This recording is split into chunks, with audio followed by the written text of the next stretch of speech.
evening, everyone, and welcome to Talk Football. Thank you for tuning in. You're with Dan and Jesse. And today's show, as you can see, we're going to be discussing those teams in that mid-table position. We're going to be looking at Brighton, we're going to be looking at Newcastle. We're going to be taking a view of teams like that in those positions. Up until around those kind of top four contenders positions, we're just going to be able to have a view of all those clubs, kind of see what we think is going to happen next season, who's going to go up, who's going to go down, is anyone going to stay the same, and kind of see what we think of them, how they went on last season, what kind of business they've done, what's going to be important to them, and that's basically what we're going to do. So we'd love to hear your thoughts and your feelings. We're going to be covering some of the teams which, maybe don't get as much kind of content made about them in the YouTube sphere, except within their own channels. But we respect football from every team, and we want to discuss it and give our opinion. So Jesse, just before we get on, how are you, mate? Thank you for coming on. Yeah, good, man. Thanks for having me. Obviously, always around. How you doing, man? Hey, we're always together. We're always here doing these shows 3 times a week, and we really enjoy it. So, yeah, with that one, anyone who's currently watching now, just put a comment in, stick a like on. We'd love to hear from you. So, with that, Jesse, I think you're going to be the master of ceremonies because you're the whiz on the PC today, putting up the information. So, who are we going to be kicking off with today? I'm just going to start with Newcastle because we left off with Crystal Palace last week. So we did, yes. So, Newcastle, funnily enough, interesting club, aren't they now? Used to be pretty kind of, no mark because of their ownership. They were never really going anywhere. They were quite directionless as a club. But now, under the Eddie Howe, under the PIV ownership, under some of the signings that they've made, that they are making good moves, some very, very good moves. They've not had it all their own way so far. When it comes to transfers, which is interesting, but they're testing the water. So last season, Newcastle, first team ever who were bottom of the league at Christmas to stay up, and fair play to them. But there's an asterisk. The asterisk being is no club's ever had as much money spent on it in a situation like that one. So Jesse, what do you make of Newcastle last season? Like, well, what do you make of their decision making? What do you think it was a success based on kind of all the factors? And where do you see them going next season, really? Yeah, the only way is up. Clearly, they had a terrible start to the season, which we'll go over here. You can see like negative 18 goal difference, 15 losses. A lot of that happened under Steve Bruce, Brucey boy, my man. But no, he was terrible. He was terrible for the club, and it got to a point where Mike Ashley just didn't want to let him go, also because he knew he was going to be selling the club. Yeah. But getting rid of him, the new ownership getting rid of him, being taken over by PIF around November time, and then bringing in Steve Bruce was definitely, or not Steve Bruce, sorry, bringing in Eddie Howe was definitely the right decision. Let's just kind of go over this because it's just for evidence sake. Just looking at their beginning of the season underneath Bruce, you can see lost to West Ham, Villa, draw with Southampton, who was terrible form the entire season pretty much. Lost to United 4-1. Drew to Leeds, lots of the rivals, drawing to their rivals, and then just losing to every other team, not really gaining any ground. Palace, that's a decent result for pretty much anyone, actually, on their day, especially at Selhurst Park, but point remains true, losing. I mean, you just all these losses, draw, loss, draw, loss. First win comes in the first week of December against Burnley away. So you could just see the state of their season up until that point was absolutely abysmal. And then this is right around the time I believe that they finally sacked. Eddie Howe was in charge against Liverpool because I remember they went 1-0 up with John Joe Shelby, scored a really good goal very early on, and then we killed them from there on inwards. So Eddie Howe was in charge in these matches, but Eddie Howe was ultimately he was unable to influence any game up until up until the Manchester United match. Actually, if we just go a little bit further up, this is where we have the battle of the new managers, and this was the first game that there was a shock that Newcastle picked up a point against Manchester United, and in all honesty, probably they were good value to actually win that game. They had a good game. They just didn't have the quality. And then again, first week, 2 weeks into January, a draw against Watford. That's still a terrible result. But now here's the turning point. Beating Leeds away, you'd want that win, but it was a win that they wouldn't have got before. 3-1 at home against Everton, that was a great result for them. Beating Villa, fantastic result for them. A draw against West Ham away, huge result. Yep. Beating Brentford away, huge result. Beating Brighton, this was Brighton before they went into their little bit of a downfall at this point. That was another great result for them. Beating Southampton, it just got better and better and better. And this is where they lost this game. And it was funny. I remember when they lost this match, they lost to a last-minute penalty almost, wasn't it? It was almost like a very late penalty. And they were quite unfortunate because I think Callum Wilson, I believe it was one of the was pulled down in the box, and it was like a stonewall penalty, and it wasn't given. And they were quite hard done by. And I thought to myself, they're going to go one or two ways. They're either going to take the knock and completely get a cob on with what happened and then go the other way, or do the opposite and play well. Unfortunately, if we carry on, they went on and lost more games. Yeah, this is where they had a little bit of an issue here. But if you get just going back, because we didn't really talk about it, their January though wasn't spectacular. Getting Gamarge and Chris Wood is another threat. Trippier, they did good business for what they were able to do, and I was happy about the business they were doing in January because it was business that seemed smart to me. So you get in Chris Wood, not the best player in the league. Personally, I would rather have Ashley Barnes from Burnley, but for whatever reason, so they put someone up front who can win a ball in the air. They bring in Trippier, who obviously has a very good dead ball on him and a very good cross. And then they bring in Gamarge. That was something to me that it spelled out good business. I just wanted to bring that up because that's when they started winning games. Yeah, absolutely. That was those transfers. There was a couple of interesting ones in there because Bruno Guimaraes was a player Arsenal were heavily linked with. He was a midfielder that they really wanted, and they didn't get him. And Newcastle came in. They convinced him of the project. He came there for a good wage. He's come there for what he believes is a good system going on there, and he seems to have been taken on as a. If you look at his Twitter, he's very, very kind of intense when it comes to his love for the club. He's really gone all in on the Alan Shearer and stuff. So he's trying to make a name for himself there, and he's adhering himself to the crowd. Chris Wood, I didn't really understand, except on one level. The only level with Chris Wood I understood was you're directly weakening a direct rival with that deal. I never thought he was in any way, shape, or form a good enough signing for them, and he's proven that by scoring one goal. He could have gone there and gone the other way. It was just is what it is. It wasn't a shocking signing, but the biggest one for me was 100% Kieran Trippier. That was just fantastic business. That was old school. We've got cash. You're wanting one last contract.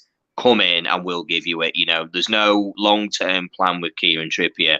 This is about you come in and just bring us instant quality. And it was a great signing, really shrewd.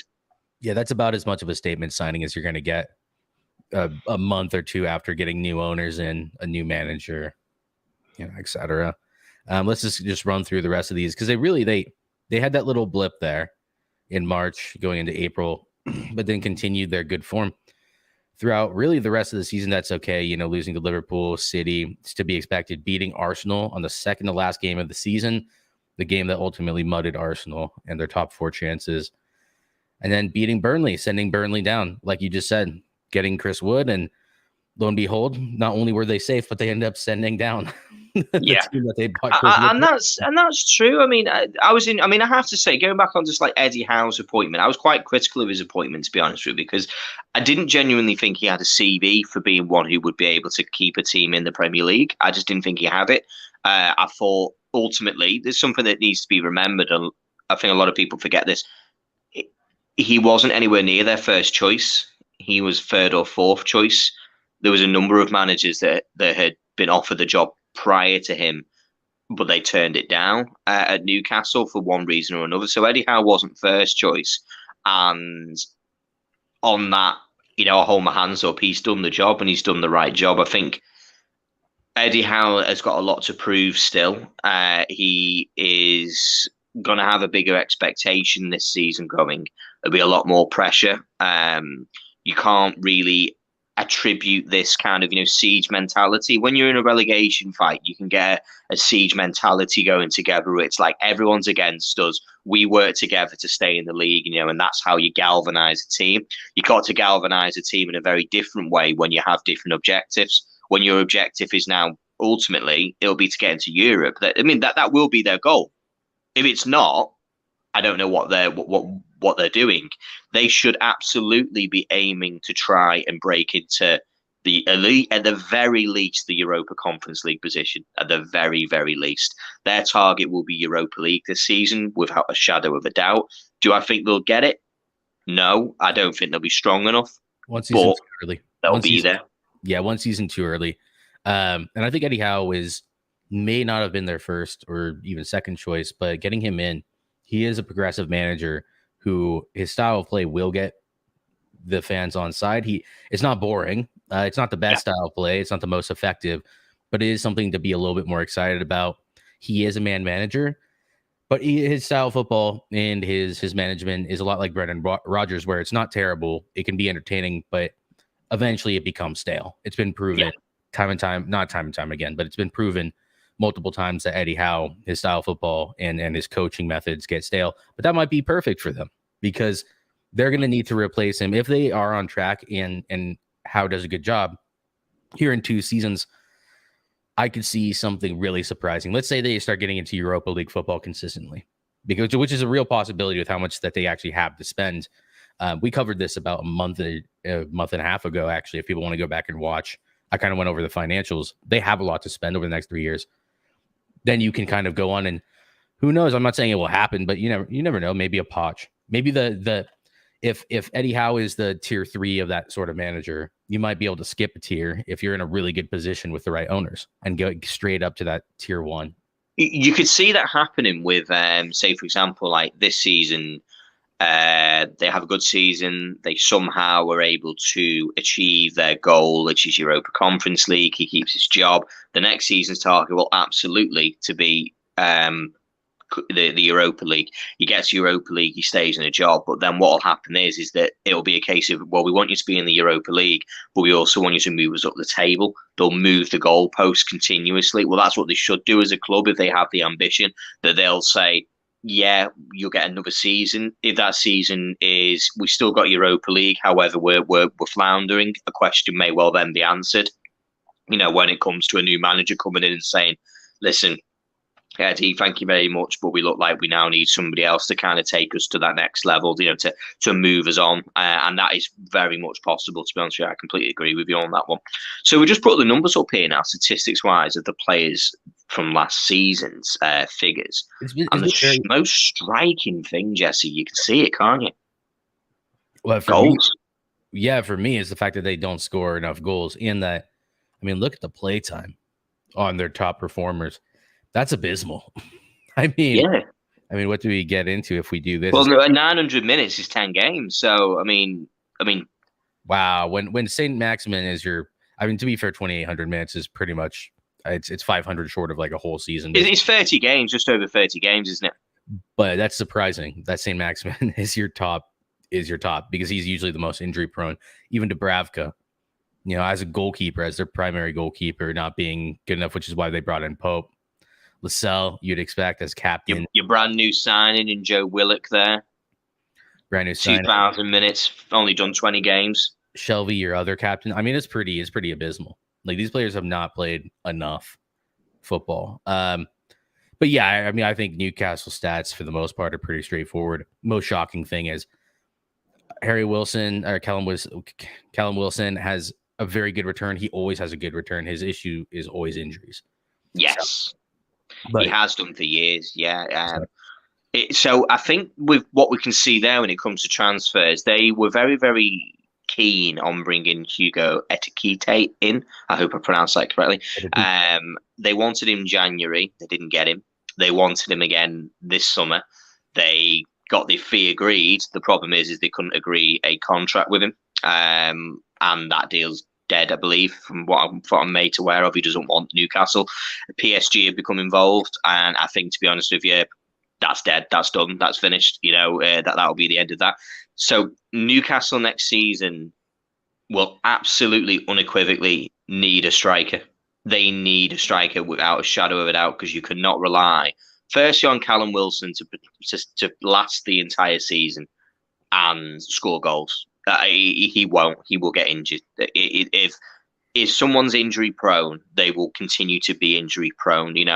Did I think Joel Matip would play an entire season last season without injury? I'd have laughed at you if someone had said that to me. I'd have laughed. I'd have said, you've got no chance. You've got more chance of me playing centre-back next season for Liverpool than Joel Matip all season. So you got to look at somebody who's going to do those numbers. So it wouldn't surprise me if Newcastle are not heavily working on trying to get a new striker in between now and the start of the season. That is number one priority at that club right now. Yeah, 100%. And what they've been able to focus on so far, I'm not sure who they signed, but they missed on Editike, or however you say it, and brought in Botman. Botman's a good signing.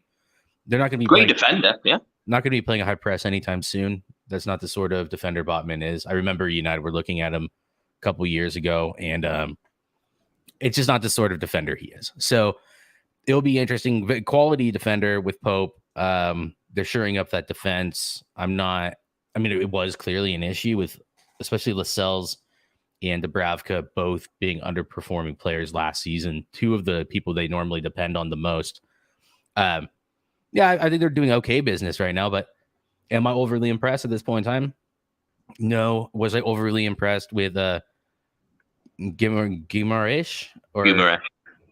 Like, no. Like, I think that people kind of blew their lid on him a little bit early. Like, I don't think he's more than a good midfielder. I think the fact that he scored a few goals in his first however many appearances kind of swayed people's minds. But it does. It has an influence, doesn't it? And I think people get carried away, don't they? Because they kind of get onto this. He's the new shiny toy, isn't he? And like everyone's like, oh, look, he's amazing. It's like this. It's like, just relax on it. Let's just wait and see. He's a lot will be reliant on Bruno next season for them. Go ahead, pal. How's it going? Nice one. Thanks for jumping on, buddy. Appreciate it. I'm not. I think that for them, they will be looking to try and get that Europa Conference League place. I think that will be their target, 110%. Do I think it happens? No, I don't think they'll have enough, to be honest with you, next season.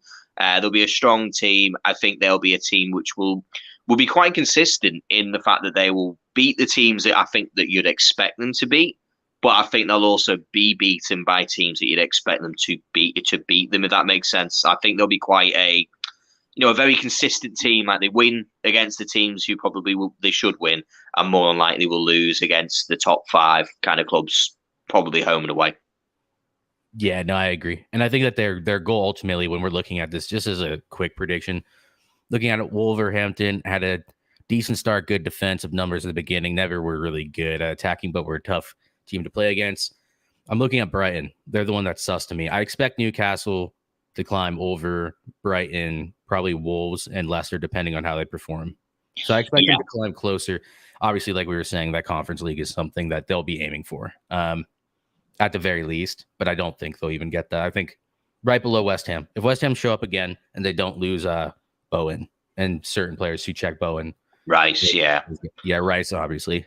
So. Yeah, no, 100%. I mean, I suppose that's kind of our point on Newcastle. There's no shade. Anyone Newcastle fans, come on, give us your prediction. Let us know in the comments and stuff like that. We really want to hear what you've got to think of.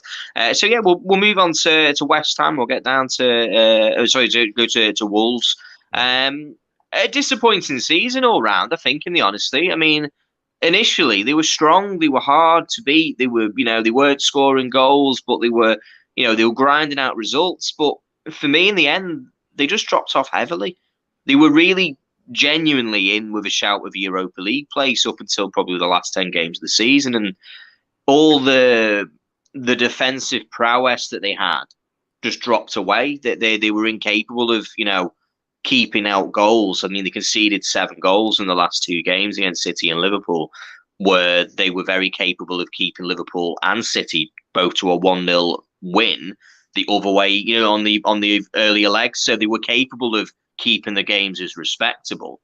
But as the season droned on, for whatever reason, that defensive prowess of Wolves kind of just avoided them, and that was their strength.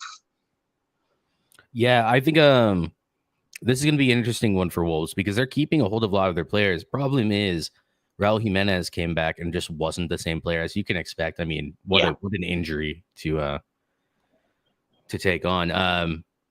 And coming back from that, I would imagine he'll never be the same. Same way Petr Cech was never the same after he had his head injury, and it's unfortunate, but I expect them to pretty much maintain this position next season. And I don't think we'll be saying it's a disappointment because if Leicester City isn't better, if Crystal Palace isn't better, if Villa isn't better, forget the rest of them. I expect a couple of those teams to be better, but I expect at least Villa, Crystal Palace, Newcastle to all leapfrog. So I think if they get another 10th place finish, that's decent. I don't think that's anything to shake your head at. So no, I agree. I mean, as I say, with Wolves, they've been pretty quiet as it stands so far when it comes to business being done there at the moment. There's not much coming out of Wolves. They've got themselves a new signing coming in there to bring in. They've got João Moutinho for another year, which is fantastic. He was an important player to their team. But yeah, I'm not convinced. I'm not convinced next season. I think Wolves are going to have a bit of a mid-table finish again. I don't think much is going to change at that club, to be honest. But I think we're going to bring, is it Pav on the show? Yeah, Pav, how you doing, brother? What's going on, man? Finally got on. Yeah, that's man. Mate. We appreciate it. I might have to jump out soon if I get a phone call. But yeah, I'll stick about. Speaking on Wolves, they've done a lot of bad business. Okay. And so they brought in that Fabian Silva, I believe that's his name, Fabio Silva from, I can't remember what team it was in Portugal, but they spent £36 million on him. I think it was last season. And guess where he's ended up? I think he's ended up on loan now. He's going to Lille, isn't he? I think it's in Turkey, I believe, maybe. Oh. And they've loaned him out. And you've spent that much money on a prospect, and he's turned out to be a flop. I don't think he scored a single goal in, I think, in about 27, 30 games, I believe it was. And now that's bad for someone you spent that much money on. And obviously there was other players like Pedro Neto had a really bad injury. He came back towards the end of the season, whether he'll be the same again or not. But I think Wolves made a mistake in probably keeping a fair amount of them players when they should have really sold them off. They could have got some money. You got players like Podence. Obviously, Pedro Neto at the time was killing it until we had that injury. Even the centre back, is it Bowley? And Cody. Everyone was raving, and Cody. Yeah, everyone was raving about him. They should have sold him.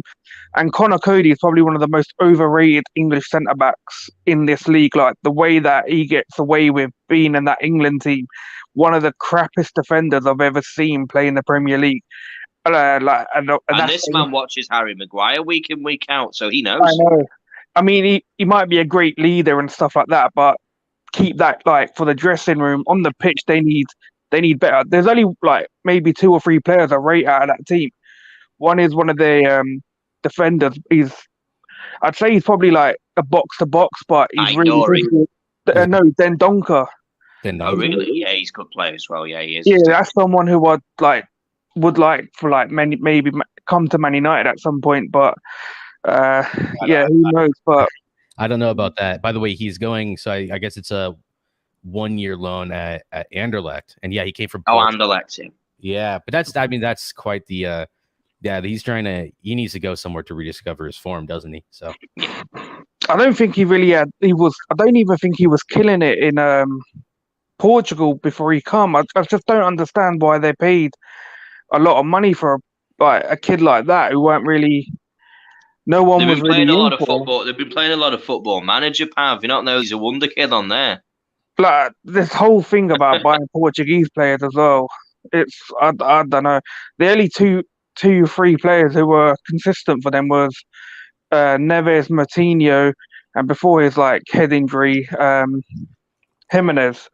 But What about my man Diogo? Neto as well, obviously Jota, but oh yeah, Jota is off. Like I just forget because he was there, but he's gone to you. But yeah, um, they've done they have wasted a fair amount of money on a lot of like Portuguese players, but obviously they've never really gone anywhere, have they? They've not really moved. They've just kind of waddled around that middle kind of thing, you know.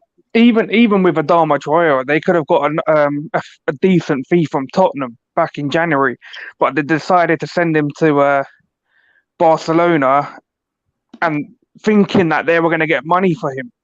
They just like Barcelona just conned them out, literally like Laporta doing his little snaky business again, conned them out, made Wolves pay some of his wages. And yeah, now they're stuck with him. I don't think someone like Adama Traore is in that new manager's plan. Otherwise, he would have kept him in January, no matter what. But he had a shocking season anyway. He was really poor, other than just being fast. There was no output from the last season. He's really not kind of become the player a lot of kind of fans expected him to become, I suppose.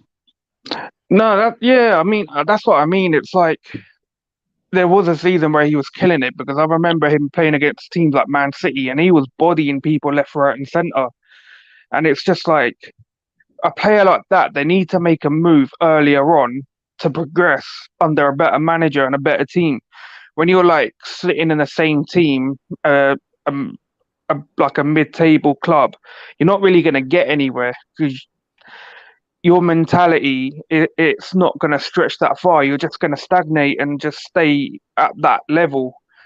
That's why a lot of players, they need to like make moves earlier on, whether you push the move or what. But yeah, with Wolves, I think it's going to be more of the same. I know, like, I'm sure they've got money problems as well, because there was talks of that last season, that they were having financial issues, and yeah, so I don't know. I'm not sure if they bought anyone yet either. So we'll have to. Well, their ownerships. I mean, their owners are rich, but I just think it's down to their wage to income structure, which might be an issue as it stands, because they're not a club that kind of generates an enormous amount of income. I mean, look at that. What we've just seen there: goals. Raul Jimenez, top goal scorer with 6 goals. I mean, that's shocking. You can see the underperformance here, and I don't use who scored's rating as any real metric, but look at that. Like, just in general, if you have someone below a 7 on who scored, it just tells you that everyone underperformed. This was a big disappointment. Only 466 minutes for Neto would have been massive for them. I really rate Aït-Nouri. He's good. Yeah, and he hasn't gone as many minutes, but I imagine he'll play a lot more. He's very young. So that's one of those. But like, besides that, I mean, like, their attack has just been woeful, obviously, the entire season. Ruben Neves, Matinho's basically at that point where they'll probably have him for one more season, but he's on his way out, so they're gonna have to replace him as well. They're in a precarious position, and I think they'll be a lot more weak next year. The thing with Jimenez is, I think, like, with what's happened to him, I think he's more cautious the way he plays. Because like before, he was like a really aggressive striker. He would be in there like putting his body on the line, and you don't see that from him, and I understand why. But yeah, you're probably right about Jimenez, that he's not really going to be scoring as many goals as he did before his like injury. But I don't know. Wolves got to be careful, because you don't want to end up like with certain clubs who come in and then end up like Leeds and fighting for relegation. They're gonna have to make some changes. Like, they're gonna have to sell Neves. They're gonna have to bring money in and like reinvest in that squad. There isn't many players in there who you could say is worth of any value, barring Neves at the moment. But yeah, have to see what happens with him. Yeah, before we move on, because we probably should here in a second, how long do you guys think that this Portuguese project can last? Like, honestly, like, if you look at kind of how it's cooling down, it's slowing down. Obviously, they brought in Bruno Leauge or whatever. It's still there. They're still trying to keep that moving. They still have the agents and the scouting network there in Portugal. But how long do you guys actually see this lasting? Because it can't last forever. Like, it doesn't seem like a long-term plan. You see, for me, like, there was something that Jurgen Klopp said. This was over a year ago when he did an interview with LFC TV.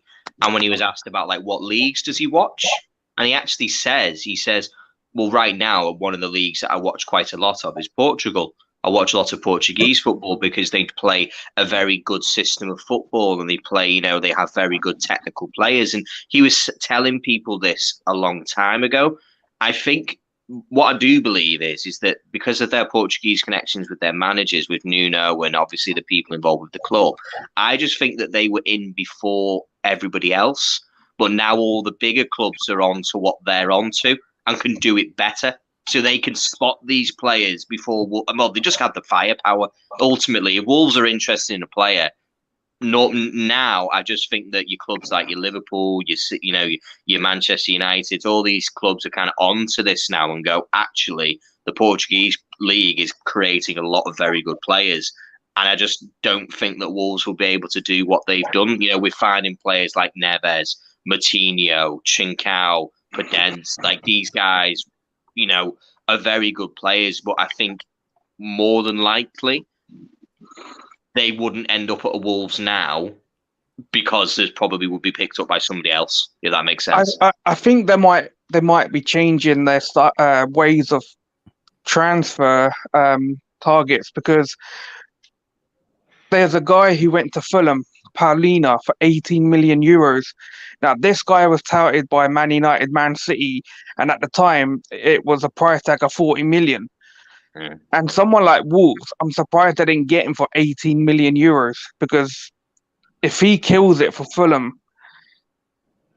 I just believe maybe Wolves might be changing their targets now. They might be going for like different to the Liga Portuguese. I'm not too sure. They like some of the signings they've bought from there lately haven't worked out.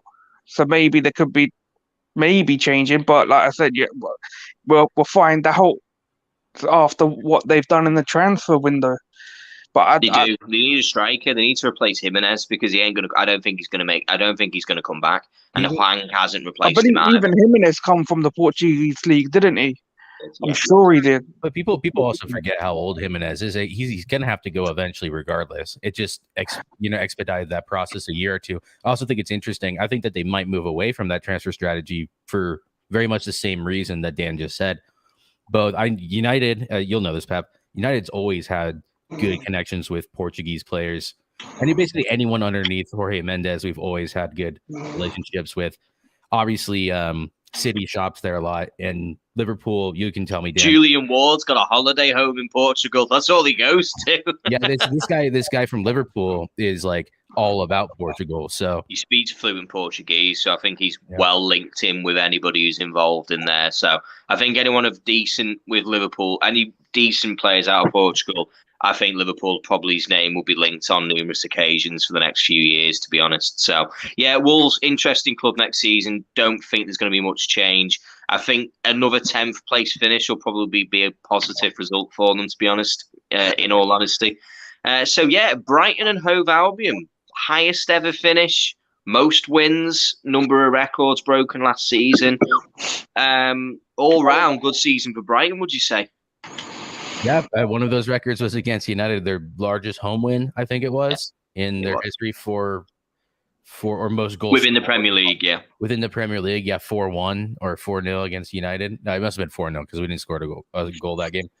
Yeah, no, I think they had a good season, but now the context drops. Cucurella going, they just switched their focus because Ake is now going to Chelsea. Sterling's gone.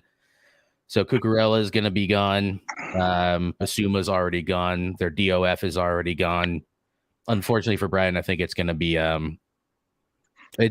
step back, and maybe they'll recover and be back in this position next year, but not next season. So no, the Brighton one, I wasn't. Don't get me wrong. I was very impressed with what they did. I was very impressed with the results that they got. I was very impressed with where they were. But again, I had to taper that kind of Graham Potter kind of fan club that was being built, because they also went through a very long period where they weren't getting results where they should have.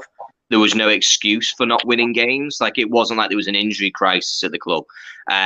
Brighton went for a good old while where it was a case of they're not picking wins up. It was constant. I think there was 7 games where they didn't win at home, or even 7 games where they didn't score at home after Christmas. I mean, that's a poor result in itself. There, not beating Norwich, not beating Leeds is a poor result.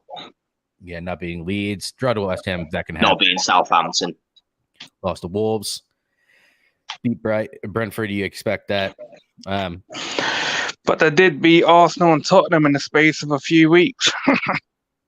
They did, and that's the funny thing. It's the inconsistency of them, which is strange, is that they were capable of getting results against, like, for example, they got a draw against Chelsea.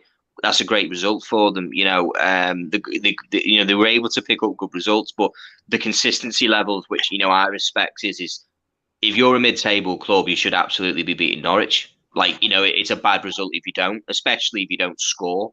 Like, that's sacrilege. Losing 3-0 to Burnley. This was the point.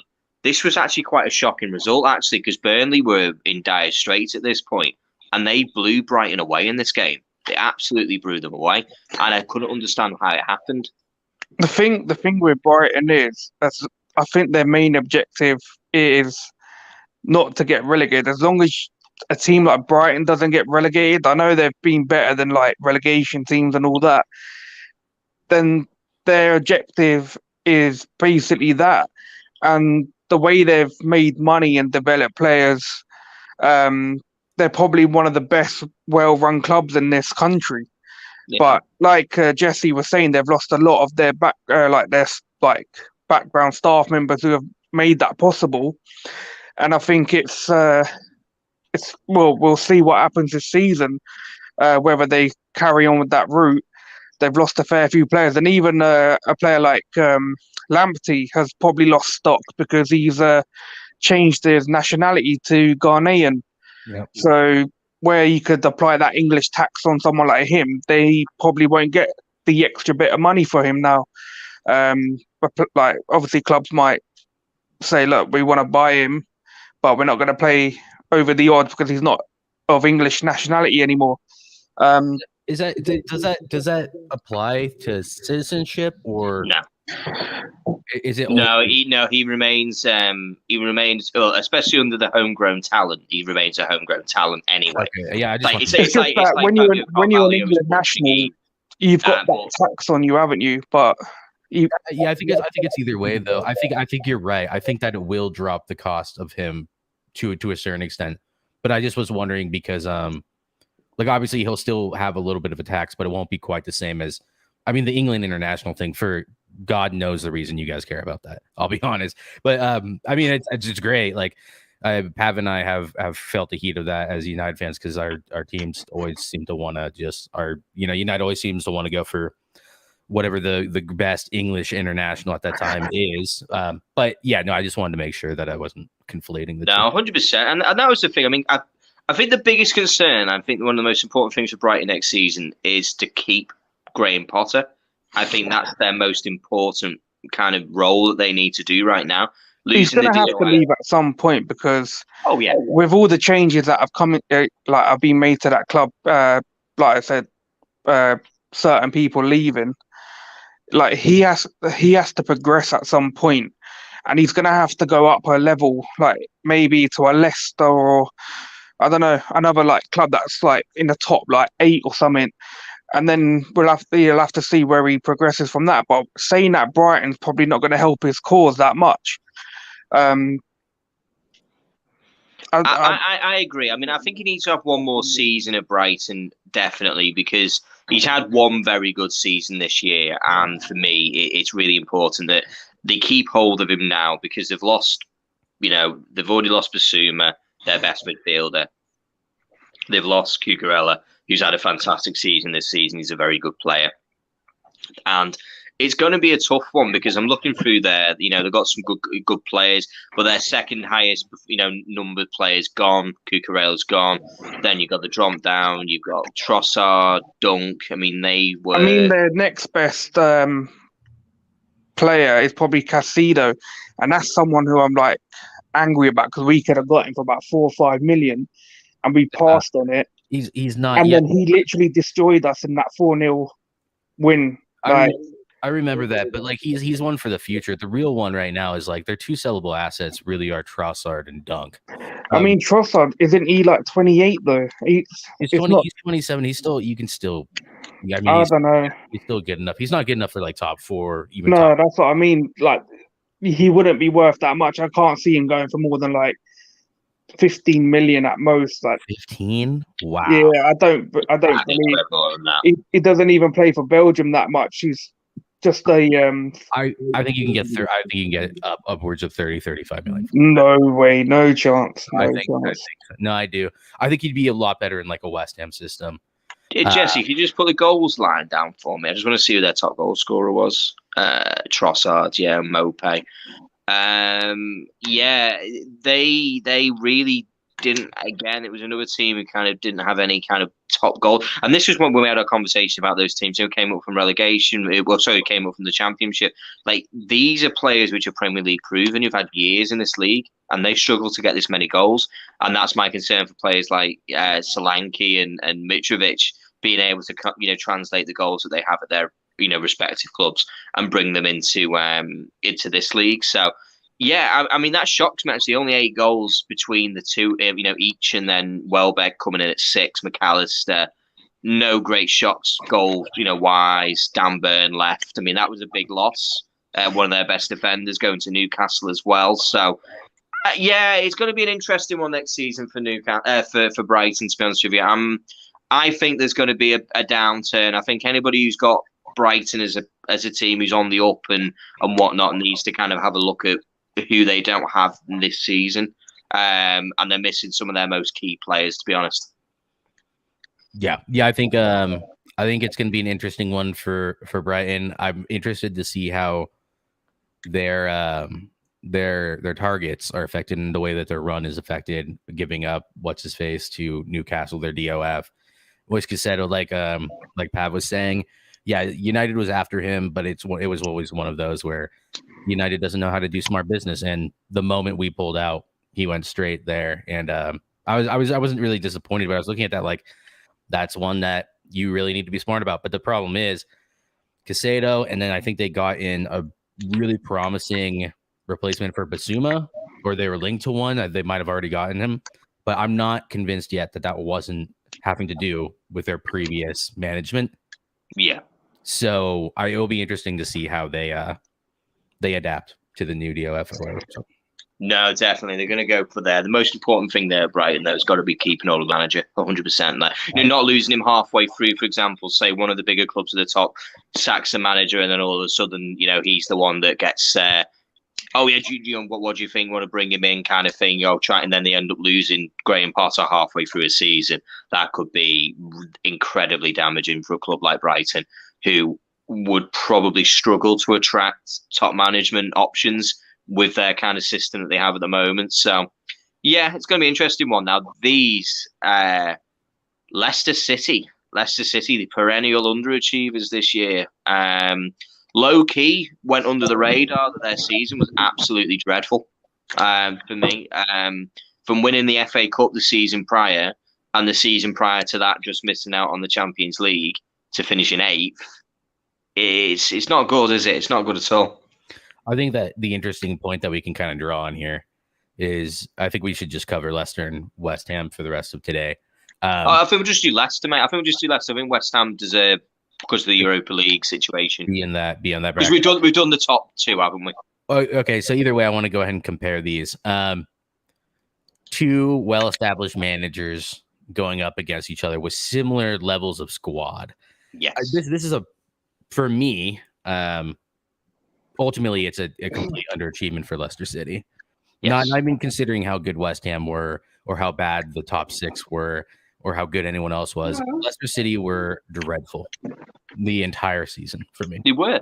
They didn't play good football. That's the most important point of Leicester City, is they didn't play well. Like, there was no games that sat there and were like, yeah, they had a good run of 5 or 6 games where they played really good football.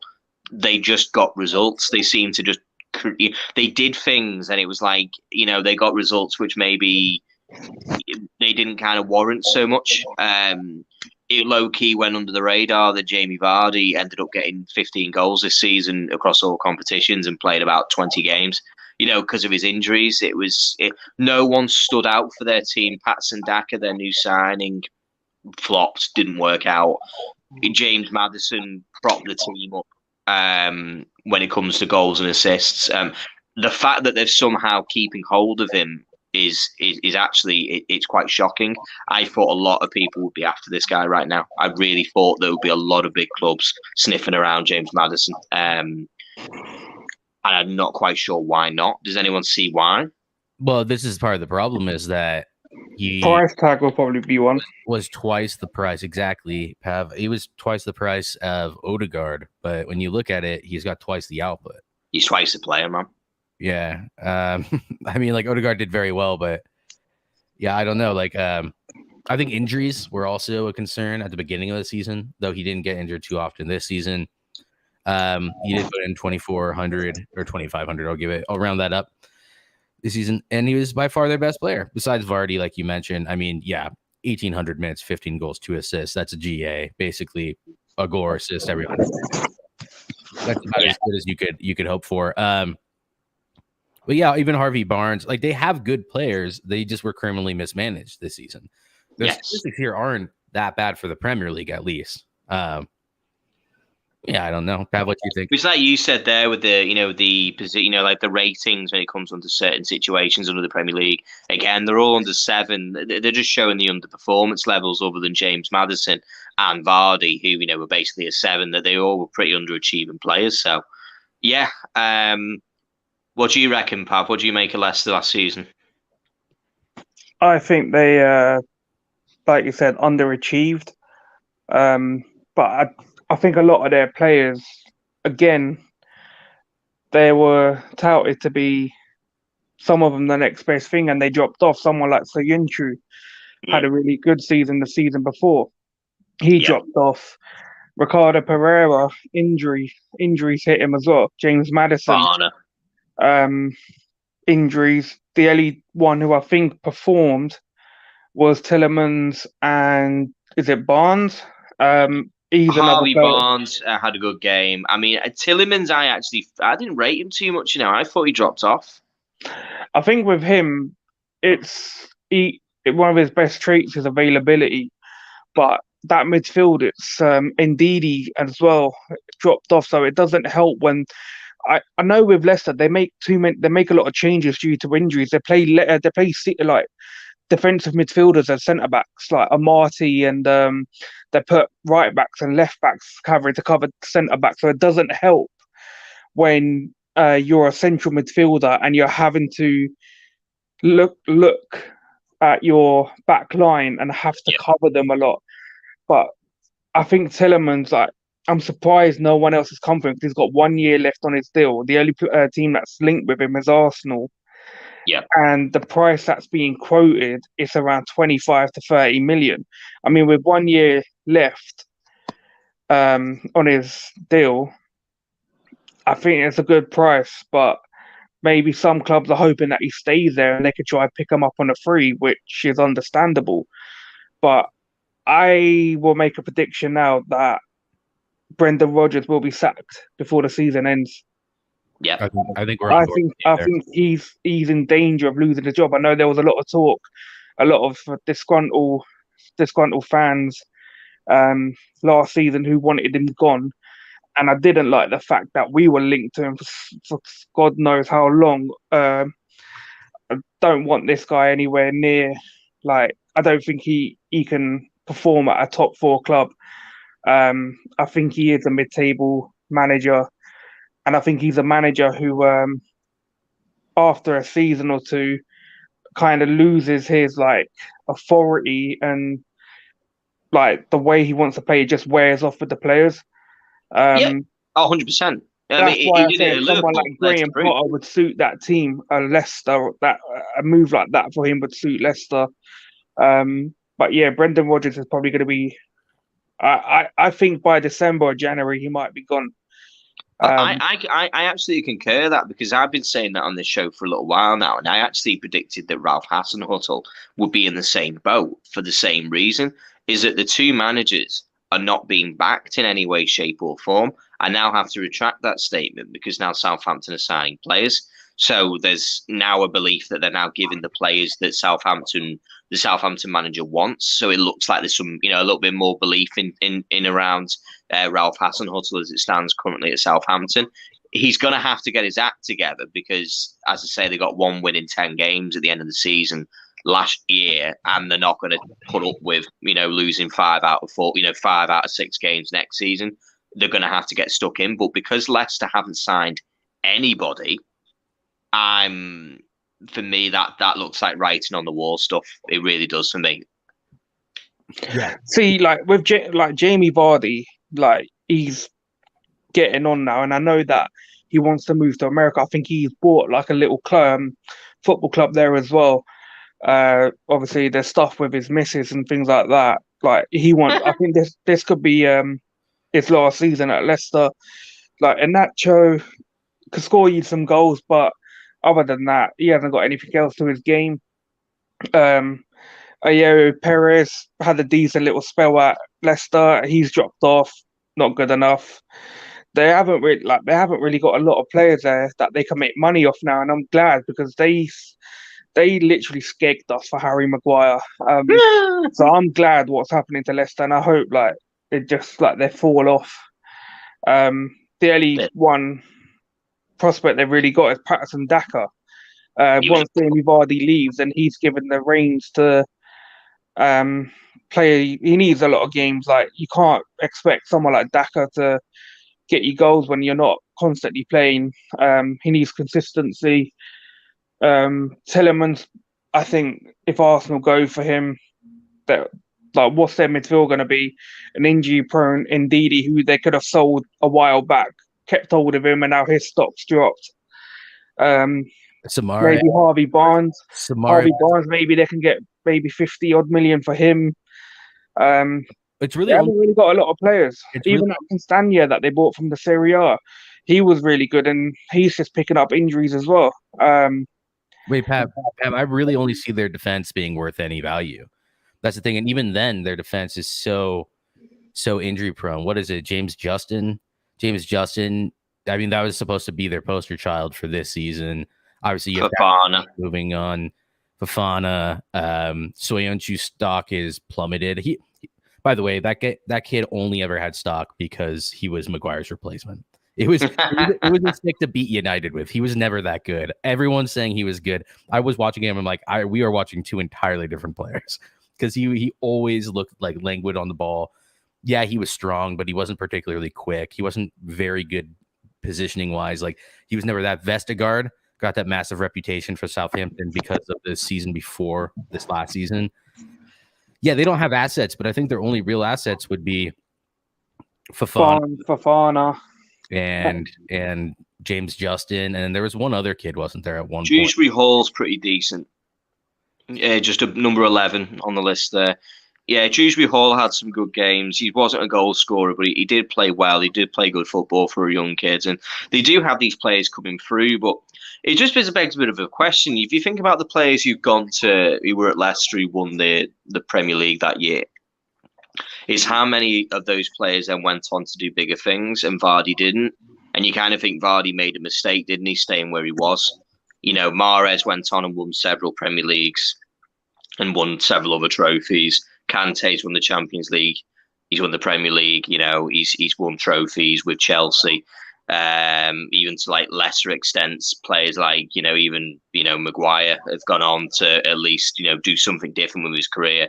So I think he's stuck around for too long. I think Vardy should have won the league with Leicester and then said to his agent, "Find me somewhere else to go and play." There's some transfer that is so capped, it's unbelievable. If Drinkwater, one of those players, Barkley or someone got a Champions League winners medal from that team, yo, my God, dude, can you believe? I don't know if Drinkwater. Ryan Brewster's got one. Can you check on that page that you're on how long James Maddison has left on his contract? Yeah, I can just look it up. I think they tried to sign him up to something recently. Be fair. So I wouldn't be surprised. Signed a 4-year contract, including blah blah blah, and 2022. So he has 4 years or 3 years maybe, but He'll be going. No, he's a free agent. Why does it say he's a free agent in 2024? Let's see. That doesn't make any sense if we signed it in 2022. Get out of here. Anyways, why are you wondering? I'm just wondering because I can't see any club paying a big transfer fee for him. I just like maybe when he's got a year left, I can see maybe a few clubs going for him. But I just wanted to know, see how when his contract actually ended because he is a good talent, and if a decent club gets hold of him and can keep him fit, I think he could be a dangerous player. So what he's basically got 2 years left. Yeah, he's got 2 years left. Yep. They're gonna have to be careful with him as well. One more season at Leicester, and then he'll probably move on. Yeah. Well, they're certainly not getting 60 million either this season or next. So, no. What is he? 23 years old. That says. Yes, yeah, 20. Yeah, so he's still got a fair amount of time as well. I'm just wondering what team he would suit. He's 24 now. That was a year ago. But yeah, anyways. Would you take him at Liverpool? We won't need him. I don't think any of us need him. I'll be honest. Maybe I think Arsenal probably might go in for him. Maybe Arsenal. Chelsea's fairly well stacked with their youngsters coming through. Don't get me wrong, I would have him, but even with 1 year on his deal, I still think he'd be quite expensive.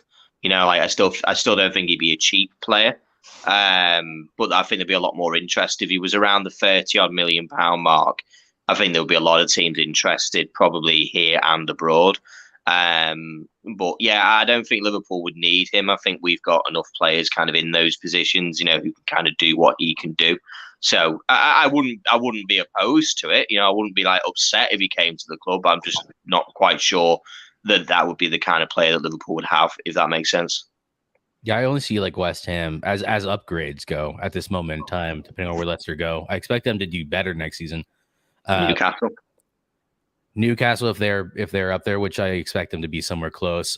Newcastle, West Ham, and Arsenal. United have too many talented number 10s. Whatever you think of him, I don't rate Bruno Fernandes, but I take him over James Maddison. His contract's till forever, isn't it? So there's no chance of that. Yeah, and then Eriksen coming in, allegedly, I'm sure he will. And then Donny van de Beek, but even 2 10s is enough. So. Yeah, definitely, 100%. Yeah, so yeah, Leicester's next season. I mean, I think we're all in agreement. I think Leicester's probably not going to have a great season next year. I think they were unlucky with injuries last season. I think they really struggled with those, and it's a shame. But I mean, these things happen, and I just think Brendan Rodgers' time at the club has come to an end, as he does everywhere that he goes. This is just how it ends everywhere. Can I just say he's a bit of a David Brent, to be honest with you. I think he gets on people's wick after a while. Yeah, can I just add in there? I was actually very surprised, Dan, that he didn't go at the beginning of the summer. I thought that was it for him. I thought this was the time to make a change, especially like I don't know like if this would happen, but Poch is available now. There are options out there, and if you pay the money, obviously you can get whomever. No, I was just surprised because he had a terrible season, and it's been pretty obvious to I think most of Premier League fandom that he's done. Like for years, he's not good enough. He needs to get. He's not the standard. You know, we all talk about players and we go, "Oh, these players aren't this standard. They're not a top quality standard player." Well, the same is true for managers, and that's where Brendan Rodgers is. He's been able to kind of perform. He's been able to run on the kind of the coattails of players like Luis Suarez. When Luis Suarez was at Liverpool, he single-handedly dragged Brendan Rodgers along with him. Myself and a friend, when we were going to Anfield and watching Liverpool, we could hear Brendan Rodgers, and his tactical nous was, give the ball to Louis. Genuinely, his words, shouted repeatedly on numerous occasions, give the ball to Louis. That was the tactics. Because that's what it was. Luis Suarez did it all for him because that's how it was. So I was never a big fan of him. I was happy he did what he did, but he wasn't good enough. And he's proven the point when he's come to Leicester is that he's had top 4 in his hand, bottled it. He won the FA Cup. Fantastic. That's a great result. But then this season, finishing 8th, it's horrendous. It's just a horrendous situation. Not good enough at all. So I think the last question, just before we finish up, Dan, unless you have anything else post No. who falls off, who progresses, just as a up or down sort of situation. Newcastle, what do you think? Up. What do you think, Pav? I think they might finish where they are now, or maybe 10th. I don't. Even with some of the signings they've got, I don't think they're going to do any more than what they've done in that second half of the season. Fair enough. Yeah, I think if they carry off from where they left off, I expect Brighton to fall off and Wolves to fall off a little bit, which is why I expect them to bump up to like 9th or something. So Wolves, what you think? Wolves will drop down because I think teams like Villa and Palace will have better seasons than they will next season. Yeah, including along with Newcastle. Yeah, I agree 100%. So up, down for them. Yeah. What you think, Pav? Yeah, I agree with Dan. They finished 10th. They'll probably finish between 10th and 15th, I reckon. A lot of their players ain't good enough, and there's, like you said, there's teams who are progressing, bringing in decent players, and I think Wolves will definitely struggle this year. Yeah, 100%. I think I'll go first on this one because I assume you guys will somewhat agree with me. Brighton down. Yeah. Brighton will drop back again. It won't be a season, but they won't match a record-breaking season with a weaker team. It's just not possible. Yeah. With all the strengthening as well. Yeah, exactly. A lot of clubs are strengthening and they're weaker. They're weaker than where they were, so I can't see anything happening there. Keeping Potter's great and all, but yeah, like you can't work miracles. You with us, Pav, on Brighton down? Yeah, I actually think there could be around 15th and 16th, 17th. Really? Fighting around there, because you look at some of the players that have gone, they will struggle. That what normally happens with Brighton, and then the season after they just seem to be good. But I think it could be a little bit of a relegation battle for them. Really? Even with Potter, I honestly think it could be. I see. It's an interesting one, isn't it? Because Cucurella going obviously is a massive blow. Basuma going, and then whether or not they get in some good signings this summer and they still have Potter. Dan Burns is gone, and whatever you say about Dan Burns, he was actually a very good left back for them. He was very. He was 10 to that, wasn't he? Yeah, he was. He just did the job, and he did it well. He was solid, wasn't he? He was just solid, reliable. And so, like, when you lose that, and you have obviously your player of the season, or I assume he was their player of the season. Either way, Basuma or Cucurella was their player of the season, and they both go. You have to replace them with something sturdy. That's a massive hole. Those left back, right back slots are impossible to fill in a really effective. I mean, they'll probably survive. Like, they're probably guaranteed to survive, but I think they'll be in and around that area with some of the other teams. But because like Potter being a good manager, I think he'll drag them out of like the relegation zone. But they'll win enough. There's other managers who ain't on his level, but with some of the players they're left with, and I'm not sure if they've actually signed anyone yet. It's players like Welbeck and Mopai. Who's the guy that used to play for Liverpool who's there now? Lallana. Yeah, like players like that, they're all injury prone. Like even Lamptey at some points he's injured for a fair amount of time.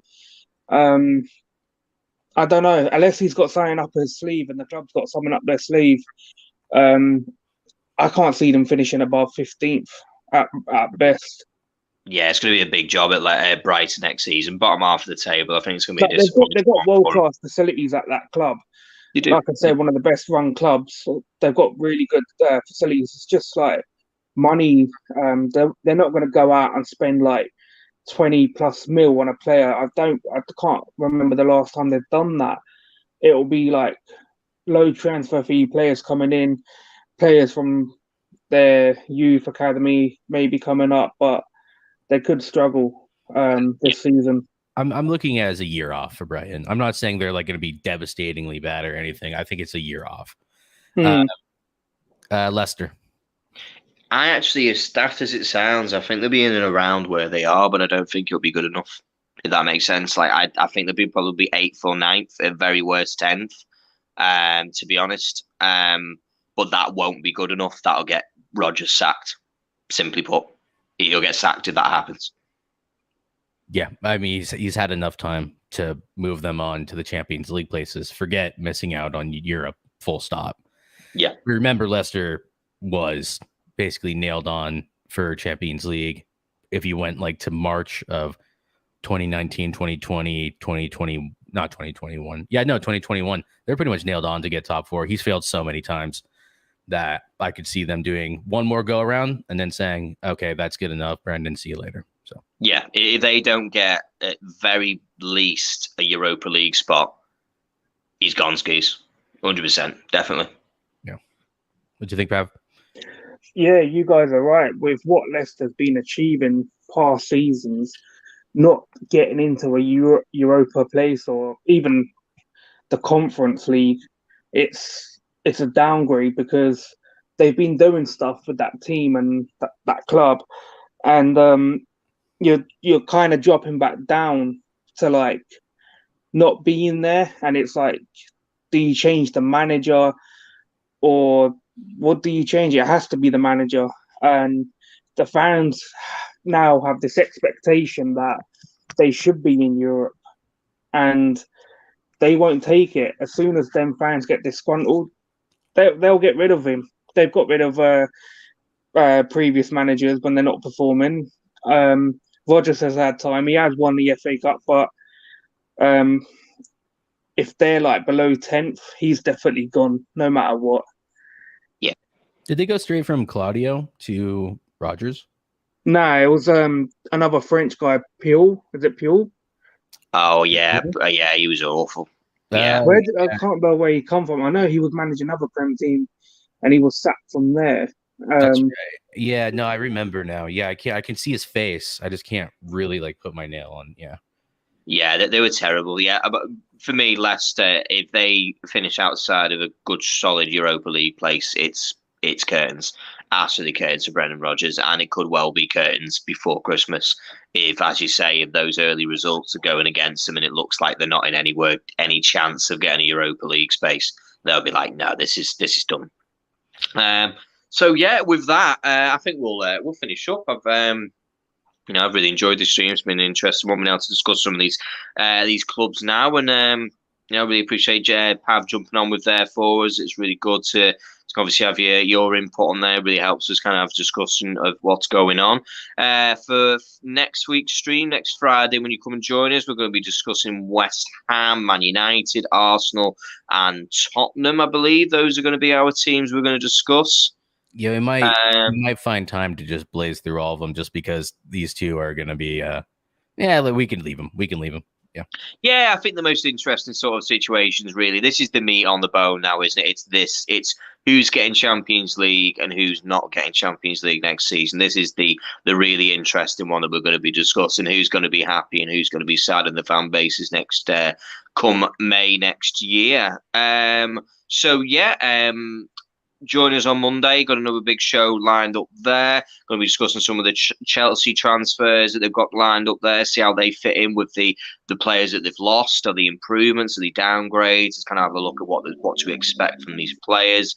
So boys, thank you very much. Thank you everyone for tuning in. If you can hit a like on the stream for us, if you can share, if you can subscribe, we'd really, really appreciate it. But thank you very much from us at Talk Football, and we'll catch you on Monday. Cheers, guys. Thanks very much.